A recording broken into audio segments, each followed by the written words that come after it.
Hi hello, ഇന്ന് ലലുമാസ് വേൾഡിൽ വീണ്ടും നാട്ടിലെ ഒരു വീഡിയോ ആണ് കേട്ടോ. നാട്ടിലെ ഓർമ്മകൾ അങ്ങ് മറക്കാൻ പറ്റുന്നില്ല. ഇത് ഞങ്ങളെ ഒരു ദിവസം ചുണ്ടപ്പള്ളിയിൽ തിങ്കളാഴ്ച ചുണ്ടപ്പള്ളിയിൽ പോയ വീഡിയോ ആണ്. ഒത്തിരി നാളായി ആഗ്രഹിച്ച് ചുണ്ടപ്പള്ളിയിൽ പോകണം. എല്ലാ പ്രാവശ്യം വരുമ്പോഴും ഓരോ തടസ്സങ്ങളാണ്. ഞാൻ നാട്ടിലുള്ള സമയത്ത് പറ്റുമ്പോഴൊക്കെ തിങ്കളാഴ്ച നൊവേന കൂടാൻ പോകുമായിരുന്നു. അങ്ങനെ ഞാനും ജീക്കോയും ജിയന്ന കുട്ടിയും കൂടെയാണ് പോയത്. ഞങ്ങളവിടെ പോയി കുർബാനയൊക്കെ കണ്ടു. അങ്ങനെ അവിടെ നമ്മുടെ സ്പെഷ്യൽ കഞ്ഞി, നേർച്ചക്കഞ്ഞി കഴിച്ചു കേട്ടോ. അന്ന് കഞ്ഞിയും പയറുമായിരുന്നേ. കഞ്ഞിയും പയറും ജീനക്കുട്ടിക്ക് ഒത്തിരി ഇഷ്ടപ്പെട്ടു. ഞങ്ങളും കഴിച്ചു. അങ്ങനെ നേർച്ചയൊക്കെ കൊടുത്ത് ഞങ്ങൾ പള്ളിയിൽ നിന്ന് നേരെ കൽപ്പറ്റയ്ക്ക് പോയി. കൽപ്പറ്റയ്ക്ക് പോയി കഴിഞ്ഞപ്പം ഞങ്ങൾക്ക് ഇങ്ങനെ ജീക്കോടെ കണ്ണട മുമ്പ് ഒരു പ്രാവശ്യം ലെൻസ് കാർട്ടിൽ നിന്ന് വാങ്ങിയിട്ട് അതിന് ചെറിയൊരു ഡാമേജ് ഉണ്ടായിരുന്നു. അങ്ങനെ അത് ഇപ്രാവശ്യം പോയി വീണ്ടും പുതിയ ഒരെണ്ണം വാങ്ങിച്ചു. അത് കഴിഞ്ഞ് ഞങ്ങൾ നേരെ പോകുന്നത് എങ്ങോട്ടാണെന്നറിയോ?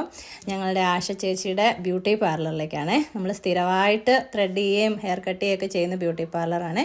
അങ്ങനെ ഞങ്ങൾ അവിടെ പോയി. ജീനക്കുട്ടിയുടെ മുടി മുറിക്കുകയാണ് ഇപ്രാവശ്യത്തെ ആവശ്യം. അവൻ്റെ ആങ്ങളമാർക്കൊന്നും മുടി മുറിക്കുന്ന ഇഷ്ടമേ അല്ല. അവന്മാരെന്നെ ശരിയാക്കും. പക്ഷേ എന്നാലും ഒന്ന് ട്രിം ചെയ്ത് ഷേപ്പ് ചെയ്യണ്ടേ ഇടയ്ക്കിടയ്ക്ക്.